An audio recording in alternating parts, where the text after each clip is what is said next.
Chers amis, nous reprenons le cours de notre entretien et vous vous rappelez que nous sommes encore et toujours au 5e sceau. Et nous avons vu la dernière fois ces âmes sous l'autel, âmes des martyrs, mais également âmes de tous ceux qui veulent suivre Jésus et qui ont suivi Jésus. Mais ils sont sous l'autel, c'est-à-dire qu'ils sont décédés. Alors, nous allons voir maintenant ce qui leur arrive. Et je vous invite à relire le verset 10 du chapitre 6 d'Apocalypse. Ils crièrent d'une voix forte en disant « Jusque à quand, Maître saint et véritable, tardes-tu à juger et à tirer vengeance de notre sang sur les habitants de la terre ?» Voilà une bien curieuse attitude. Parce qu'enfin, si ce sont des chrétiens, des hommes et des femmes qui sont imprégnés de l'amour de Jésus, les voilà qui crient vengeance. C'est assez curieux. Alors, peut-être nous faut-il un petit peu décoder cette métaphore du cri de la même manière que nous avons décodé un petit peu cette métaphore du sommeil des âmes. Et nous allons trouver des textes jusque dans la Genèse ou jusque dans le Nouveau Testament qui vont nous expliquer que, en réalité, ces âmes qui crient, eh bien, c'est peut-être autre chose qui crie. Alors, regardons au chapitre 4 de la Genèse ce qui se passe. Genèse, chapitre 4. Nous nous trouvons au moment où Caïn vient de tuer Abel. Et Dieu l'interpelle. Et Dieu l'interpelle en ces termes au chapitre 4 et au verset 9. L'Éternel dit à Caïn, « Où est ton frère Abel ?» Il répondit, « Je ne sais pas. Suis-je le gardien de mon frère ?» Abel n'est pas là pour crier. Il n'est pas blessé, il est mort. Et Dieu va faire à Caïn cette remarque. Dieu dit, qu'as-tu fait ? La voix du sang de ton frère crie de la terre jusqu'à moi. Ton frère n'est plus là pour crier, mais son sang crie. Parce que tu l'as tué de manière injuste. Et cette injustice crie. Et on parle d'une injustice criante. Alors, j'aimerais vous dire encore que dans le Nouveau Testament, c'est la même chose. Et dans l'épître de Jacques, au chapitre 5, nous trouvons à peu près la même chose. Et Jacques avertit les riches peu scrupuleux. Et il leur dit ceci. Voici, le salaire des ouvriers qui ont moissonné vos champs et dont vous les avez frustrés crie. Et les cris des moissonneurs sont parvenus jusqu'aux oreilles du Seigneur des armées. Et ici, c'est un salaire qui crie. Les moissonneurs crient, mais le salaire crie. Et qui plus est, un salaire qui n'a pas été versé, un salaire qui n'existe pas. Mais ce qui crie, c'est l'injustice qui a été faite à ces hommes-là. Alors l'injustice est criante. Et il y a d'autres textes qui utilisent la même métaphore. Quand un homme a subi une injustice, alors ou lui, ou s'il n'est plus là, ses descendants, ces représentants, ces ayants droit, poussent des cris. Et on pourrait dire de la même manière que les descendants des esclaves crient et que les esclaves, le sang des esclaves crie à travers la voix de leurs descendants. Peut-être savez-vous que les Indiens d'Amérique, les Indiens d'aujourd'hui, ont fait un procès à Christophe Colomb. Et ce procès, me direz-vous, mais à quoi sert-il ? Christophe Colomb n'est plus là. Mais ces personnes-là estiment qu'une injustice a été commise vis-à-vis de leurs ancêtres. Et ils n'espèrent pas récupérer leurs ancêtres. Ils n'espèrent pas récupérer leurs terres. Mais qu'espèrent-ils ? Ils espèrent que justice soit dite. Et vous savez, quand vous avez été malmené, vous aimez qu'on reconnaisse ce qui a été fait, même si ça n'est plus rattrapable, même si les protagonistes ne sont plus là. Alors, ces âmes crient. Et le texte nous dit qu'elles crient vengeance. Vous me direz, voilà une bien curieuse affaire. Et si on va un petit peu plus loin dans le texte, et je vous invite à lire Apocalypse 18, verset 24, vous allez voir que Dieu répond à cette attente. Apocalypse 18, verset 24. La lumière de la lampe ne brillera plus chez toi, Dieu parle à Babylone. Et la voix de l'époux et de l'épouse ne sera plus entendue chez toi, parce que tes marchands étaient les grands de la terre, parce que toutes les nations ont été séduites par tes enchantements, et parce qu'on a trouvé chez elles le sang des prophètes et des saints, et de tous ceux qui ont été égorgés sur la terre. Et donc, voyez, à ce moment-là, Babylone, qui avait caché tous ses crimes, les voit ressurgir. Et quand elle tombe, alors les langues se délient. Quand un système oppresseur tombe, alors toutes les langues se délient. Et on apprend des choses que le dictateur essayait de cacher. Mais regardons juste un petit peu plus loin, au chapitre 19 et au verset 2, ce qui est dit.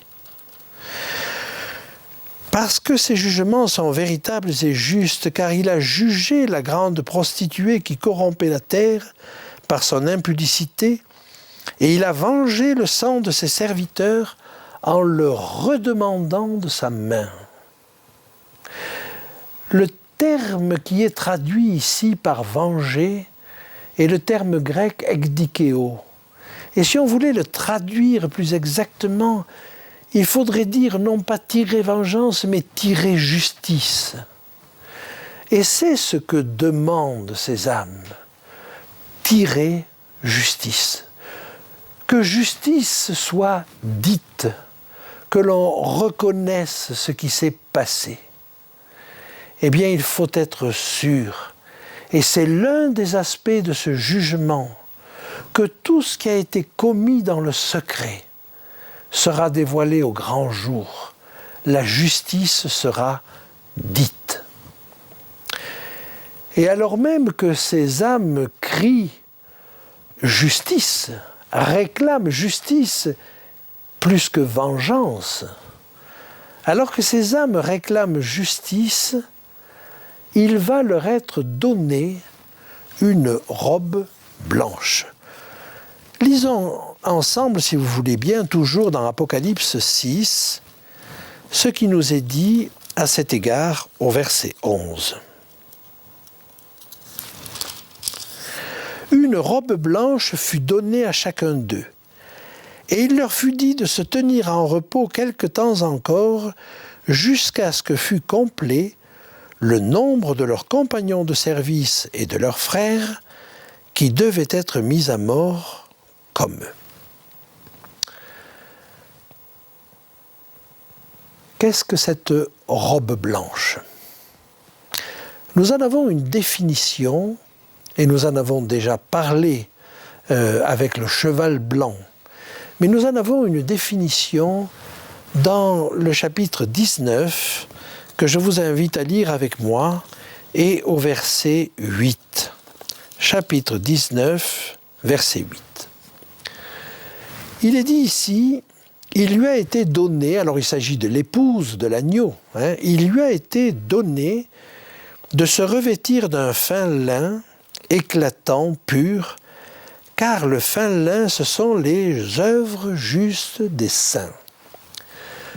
Le mot grec qui est traduit par œuvre juste, c'est dikaiomata. C'est un pluriel et au singulier, c'est dikaioma. Alors dikaioma, c'est la justice.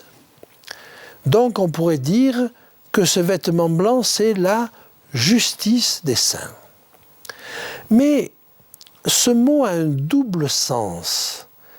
C'est la justice appliquée, mais si elle est appliquée dans les tribunaux, alors c'est une décision de justice, c'est une sentence. Ça peut être une condamnation, ça peut être un acquittement, mais c'est une sentence. Et quand cette justice s'applique dans la vie du croyant, alors c'est une justice vécue. Et voilà pourquoi le traducteur, à juste titre, traduit ici les œuvres justes des saints, parce que c'est une vie de justice. Mais en l'occurrence, dans le cas qui nous intéresse, ces personnes sont décédées. Est-ce qu'on peut imaginer qu'elles vont encore accomplir des actes de justice, vivre une vie juste? Non, elles ont vécu leur vie. Mais elles ont vécu leur vie en accord avec Dieu. Et alors, cette robe blanche qui leur est donnée, c'est une décision de justice. Alors cette décision de justice, eh bien, c'est qu'ils sont sauvés. En effet, quand vous regardez par exemple dans la lettre à Sardes, il est dit de ceux qui marchent avec Dieu qu'ils marcheront en vêtements blancs parce qu'ils en sont dignes.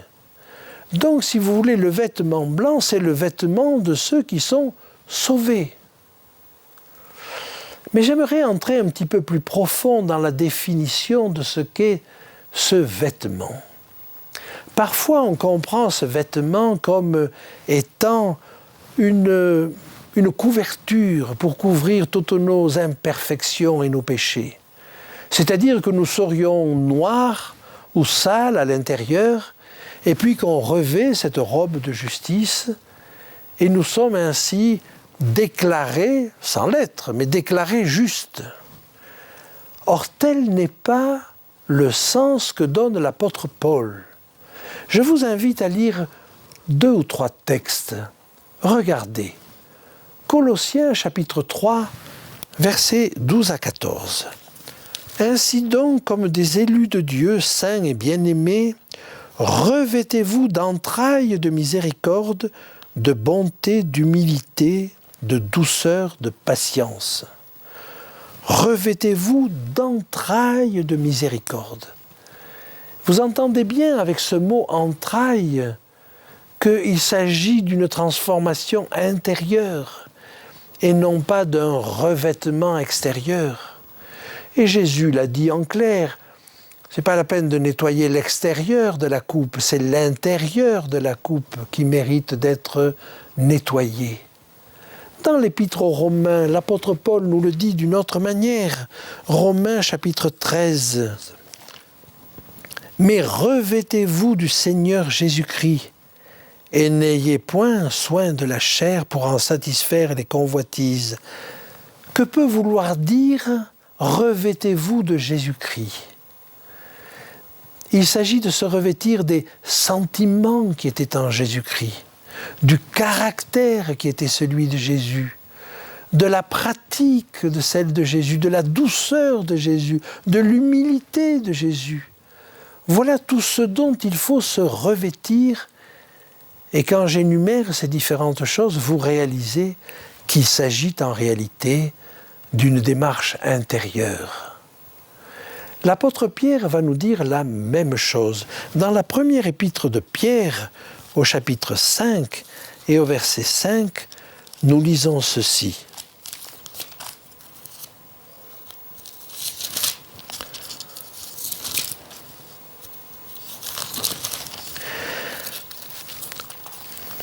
Première épître de Pierre, au chapitre 5 et au verset 5. De même, vous qui êtes jeunes, soyez soumis aux anciens, et tous, dans vos rapports mutuels, revêtez-vous d'humilité, car Dieu résiste aux orgueilleux, mais il fait grâce aux humbles. Revêtez-vous d'humilité. Voyez-vous, il ne s'agit pas de donner l'apparence de l'humilité. Ça n'est pas un revêtement extérieur, mais d'acquérir cette humilité à l'intérieur. Tel est le vêtement qui est donné. Alors, ce vêtement, cette vie, eh bien, où on l'a eu, peut-être de manière plus ou moins complète, mais avec cette démarche. Et une fois que la mort est passée par là, mais que notre nom vient en jugement, alors une robe blanche nous est donnée. Nous verrons au chapitre 7 d'Apocalypse un autre cas de figure, où des personnes lavent de leur vivant leur robe blanche, mais nous en parlerons en son temps. Les personnes que nous voyons ici reçoivent une robe blanche. Et c'est une décision de justice. Qu'en font-ils? Que se passe-t-il? Maintenant qu'ils sont agréés de Dieu, vont-ils monter au ciel? Vont-ils s'élever jusqu'à Dieu? Eh bien non. Le texte ne nous dit pas du tout cela. Et je vous invite à relire le verset 11 du chapitre 6. Une robe blanche fut donnée à chacun d'eux, et il leur fut dit de se tenir en repos quelque temps encore, jusqu'à ce que fût complet le nombre de leurs compagnons de service et de leurs frères qui devaient être mis à mort comme eux. Ils ont reçu cette robe blanche. Ils ne montent pas au ciel. Il leur est demandé de rester en repos. S'il leur est demandé de rester en repos, c'est qu'ils étaient en repos. Ils étaient donc en repos. Ils sont jugés. Ils sont jugés dignes du royaume des cieux. Et il leur est demandé de continuer à être en repos. Est-il un texte plus précis que celui-là pour nous dire ce que deviennent les morts? L'espérance du vivant, c'est la résurrection. Alors ça a un effet extrêmement intéressant quand même. Quand on dort, on ne voit pas passer le temps. Et une personne qui meurt dans le Seigneur ne voit pas le temps passer, et l'instant d'après, pour elle, dans son vécu, elle se réveille avec le spectacle extraordinaire du retour de Jésus, qui l'accueille. Donc pour elle, c'est comme si c'était immédiatement après sa mort. Mais voilà, Dieu a voulu que nous y arrivions tous ensemble. Il n'a pas voulu que nous nous dépassions les uns les autres et que nous mourions ou que nous soyons vivants encore au retour de Christ. C'est tous ensemble que nous monterons vers le Seigneur. Et pour bien préciser qu'il s'agit de ce moment-là, il est dit jusqu'à ce que soit complet le nombre de leurs compagnons de service qui devaient être mis à mort comme eux. Des persécutés, des gens qui subissent des injustices, des martyrs.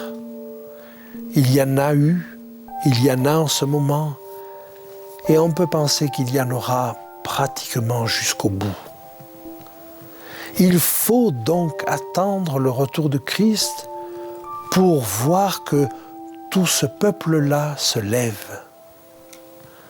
Alors, quelle que soit notre destinée, que nous pensions être vivants au moment du retour de Jésus ou que nous soyons déjà morts, peu importe, pour ceux qui ont suivi leur Maître dans la douceur, dans l'humilité, dans le respect, dans le service auprès de ceux qui les entourent, dans la joie du service, pour cela, c'est la résurrection qui les attend.